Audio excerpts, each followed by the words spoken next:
बिस्मिल्लाहिर्रहमानिर्रहीम। अस्सलामुअलैकुम। Speak out channel की नई वीडियो के साथ राव कमर रिजवान आपकी खिदमत में हाजिर है और तमाम दोस्तों को खुश आमदीद कहता है। दोस्तों, बर्रे सगीर की तारीख में बहुत से मुकदमात ने गैर मामूली शोहरत हासिल की। पाकिस्तान की जेलों में बहुत से नामवर कैदी रहे हैं। रावलपिंडी साजिश केस में मशहूर शायर फैज अहमद फैज भी मुक़य्यद रहे। जनरल अयूब खान के अहद में अगरतला साजिश खासी मारूफ हुई, जिसमें शेख मुजीबुर रहमान और दूसरे कुछ बंगालियों के खिलाफ मुकदमात कायम हुए थे। मगरबी पाकिस्तान में भी इस मुकदमे को सियासी करार दिया गया, मगर बांग्लादेश बनने के बाद इस मुकदमे के तमाम मुल्ज़िम अपने जुर्म पर फख्र का इजहार करते हैं और उन्हें कौमी हीरो करार दिया जा रहा है। जनाब जुल्फकार अली भुट्टो ने दिलाई कैंप कायम किया। इसके अलावा शाही किला को भी अकूबत खाना बनाने का तजर्बा किया गया। जनरल ज़ियाउल हक ने सियासी कैदियों को कोड़े मारने का तजर्बा भी किया। पाकिस्तान की तारीख में जब भी किसी सियासतदान के खिलाफ कार्रवाई हुई तो उसे इंतकामी कार्रवाई करार दिया गया। इनमें से बहुत से मुकदमात हकायक पर मबनी थे और इस ज़िमन में सबूत भी पेश किए गए, मगर सियासतदान अपने जराइम को सियासी इंतकाम का नाम देते रहे, जबकि हुकूमत अक्सर ये मौकफ देती रही कि वो सियासी इंतकाम पर यकीन नहीं रखते। बहुत सारे सियासी लोग जेलों में कैद हैं, मगर दुनिया भर में सबसे कदीम कैदी भी पाकिस्तान में है। 120 साल से जंजीरों में जकड़े कैदी के हवाले से आज की वीडियो में बात करेंगे। कौन है ये कैदी जो 120 साल से जंजीरों में जकड़ा हुआ है और अभी तक है? इसकी वजह क्या थी? ये जानने के लिए हमारी आज की वीडियो को आखिर तक जरूर देखिएगा। और अगर आपने अभी तक हमारे चैनल स्पीक आउट को सब्सक्राइब नहीं किया तो अभी सब्सक्राइब करें और साथ में बेल आइकॉन को जरूर प्रेस करें, ताकि मुस्तकबिल में अपलोड होने वाली इस्लामी और मालूमाती वीडियोस का नोटिफिकेशन आपको बर वक्त मिलता रहे। दोस्तों, इंसानों को कैद करने के हवाले से तो आपने सुना होगा, लेकिन क्या आप जानते हैं कि 120 साल से एक दरख्त को कैद किया गया है? पूरी दुनिया में उसे एक अजूबा करार दिया जा रहा है। ये कैदी बरगद का एक दरख्त है। 1998 की एक शाम को अंग्रेज फौजी अफसर जेम्स क्योड नशे में धुत था। वो मैस से अपने कमरे की तरफ जा रहा था। उसे महसूस हुआ कि बरगद का दरख्त हमला आवर होने के लिए उसकी तरफ बढ़ रहा है। उसने चिल्लाकर मैस के सार्जेंट को बरगद को जंजीरें पहनाने का हुक्म दिया। अंग्रेज अफसर के हुक्म की तामील में बरगद के दरख्त को जंजीरें पहना दी गईं, ताकि वो फरार होने की कोशिश भी ना करे।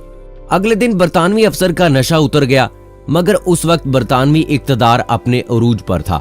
उस अंग्रेज अफसर ने अपने हुक्म को वापस लेने के मुतालिक सोचना भी पसंद नहीं किया। लंडी कोतल में खैबर राफाइल्स मेस में आज भी ये दरख्त पाबंदे सलासल खड़ा है।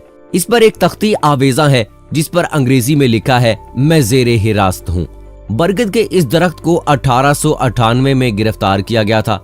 बहुत से अंग्रेज अफसर आए, मगर उन्होंने उसे पाबंदे सलासल ही रखा। वो कबालियों को ये पैगाम देना चाहते थे कि वो दरख्तों को कैद करने से भी गुरेज नहीं करेंगे, और अंग्रेज अफसर अगर कोई फैसला नशे की हालत में भी करे तो वो फैसला वापस नहीं होता। क़याम पाकिस्तान के बाद ये दरख्त बरतानवी अहद की यादगार के तौर पर पाबंदे सलासल है। अंग्रेज अफगानिस्तान पर कब्जा करने में नाकाम हुए थे। इसके बाद ये खिता सोवियत यूनियन का भी कब्रिस्तान साबित हुआ। तहजीबों के इस कब्रिस्तान में अमेरिका कामयाबी हासिल करने के लिए कोशा है, मगर कई ट्रिलियन डॉलर खर्च करने के बाद मुकम्मल फतह इसका मुकद्दर बनती हुई नजर नहीं आ रही। वो बाइज्जत इनखला के लिए रास्ते तलाश कर रहा है। अंग्रेजों, रूसियों और अमरीकियों को यहाँ एक नई दुनिया से वास्ता पड़ा है। एक बरतानवी सहाफी ब्योरले निकलसन 1940 के अशरे में बर्रे सगीर में आया था। उसने कायद आज़म का एक इंटरव्यू भी किया जो गैर मामूली तारीखी अहमियत का हामिल है। ये इंटरव्यू उसकी मारूफ किताब वर्डिक्शन इंडिया में शामिल है। इस किताब में इसने हिंदुस्तान के मुतालिक अपने दिलचस्प मुशाहदात को जुबान दी। जिस तरह खैबर एजेंसी में लोग आज भी पाबंदे सलासल दरख्त को देखकर हैरान होते हैं और अंग्रेजी ज़हन को समझने की कोशिश करते हैं, इसी तरह ब्योरले निकलसन इसी इलाके में तैनात इस अंग्रेज कमांडर की ये बात सुनकर हैरान हुआ था कि हर माह कोई न कोई फौजी इसके पास छुट्टी की दरखास्त लेकर आता, जिसमें लिखा होता कि मौसूफ अपने दुश्मन को कत्ल करने के लिए जाना चाहता है और उसे 1 या 2 हफ्ते की छुट्टी दरकार है। ब्योरले निकलसन ने हैरान होकर इस अंग्रेज कमांडर से दरियाफ्त किया कि ऐसी दरखास्तों पर वो क्या हुक्म जारी करता है। कमांडर ने उसे ये बताकर परेशान कर दिया कि वो ऐसे फौजी सिपाहियों को छुट्टी दे देता है, क्योंकि अगर उन्हें छुट्टी ना दी जाए तो ये सिपाही सरकारी राइफल लेकर फरार हो जाते हैं और बरतानवी फौज अपने एक फौजी और एक सरकारी राइफल से महरूम हो जाती है, जबकि छुट्टी देने की सूरत में फौजी भी वापस आ जाता है और राइफल भी। अंग्रेजों ने बड़े सगीर में अपनी हुक्मरानी के लिए बहुत से ऐसे काम किए जिनका बरतानिया में तस्वुर भी नहीं किया जा सकता था। पाकिस्तान अपनी आजादी के 71 साल पूरे कर चुका है। लंडी कोतल का बरगद का बूढ़ा दरख्त आज भी पाबंदे सलासल है। फ्रंटियर रेगुलेशंस को बरतानवी वहशत की अलामत करार दिया जाता रहा है। अंग्रेज रिवायात और कवानीन को हदफे तनकीद बनाया जाता है, मगर अंग्रेजी दौर के अहदे गुलामी ने कितने बड़े बड़े दिमागों को आज भी गैर मरई जंजीरों में जकड़ रखा है। पाकिस्तान की तारीख को बहरानों की तारीख करार दिया जाता है। हम अपनी कौमी जिंदगी में इंसाफ का वो तासर कायम करने में कामयाब नहीं हो सके जिस पर अहले मगरिब फख्र करते हैं। पाकिस्तान ने कायम रहना है और यहाँ बहरहाल इंसाफ ने ना सिर्फ होना है बल्कि होते हुए नजर भी आना है। दोस्तों, लंडी कोतल में 120 साल से कैद इस दरख्त को देखने के लिए मुख्तलिफ इलाकों से लोग यहाँ पर आते हैं। मकामी लोगों का कहना है कि ये दरख्त अंग्रेजों के गैर मुनसिफाना कवानीन की यादगार है। इसे संभालने का मकसद अपनी आने वाली नस्लों और दुनिया को बरतानवी हुक्मरानों के बड़े सगीर के लोगों पर किए गए जुल्म के बारे में आगाही देना है। ये वाकया उन दिनों का है जब तमाम लोग पूरे हिंदुस्तान में बरतानवी राज के खिलाफ जिद्दोजहद कर रहे थे और कबायली इलाकों में जंग का आगाज हो गया था। ब्रिटिश आर्मी की जानिब से सख्त कवानीन जारी किए, जिनमें से एक एक्ट फ्रंटियर क्राइम्स रेगुलेशन था। इस एक्ट के मुताबिक हुकूमत किसी भी शख्स के जुर्म की सजा इसके खानदान या कबीले को दे सकती थी। दोस्तों, ये दरख्त तो सिर्फ एक अलामत है अंग्रेजों की उन कवानीन की कि उन्होंने किस तरह से जुल्मो जबर किए, उन्होंने किस तरह से मुसलमानों का कत्लेआम किया, मुसलमानों को शहीद किया। गैर मुल्की हुक्मरानों ने अपने इक़्तिदार को कायम रखने के लिए तरह तरह की चालें चली, तदबीरें की, रिश्वतें दी, लालच दिए और हुकूमत करो का असूल बड़े पैमाने पर इख्तियार किया। फिरका वराना इख्तलाफात पैदा किए, हकाइक को तोड़ मरोड़ कर पेश किया, आपस में गलत फहमियां फैलाई, तारीख को मसख किया। अंग्रेजों ने हिंदुस्तान के मासूम बाशिंदों पर जुल्म सितम के पहाड़ तोड़े और नाहक लोगों को तख्ता-ए-दार पर लटकाया।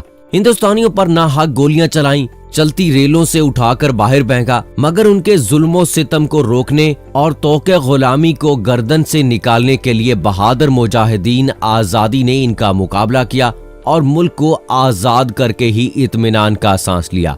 हिंदुस्तान की तहरीक आजादी में मुसलमानों का हिस्सा कुदरती तौर पर बहुत मुमताज और नुमायां रहा है। उन्होंने जंग आजादी में कायद और रहनुमा का पार्ट अदा किया। इसकी वजह यह थी कि अंग्रेजों ने इक़्तिदार मुस्लिम हुक्मरानों से छीना था।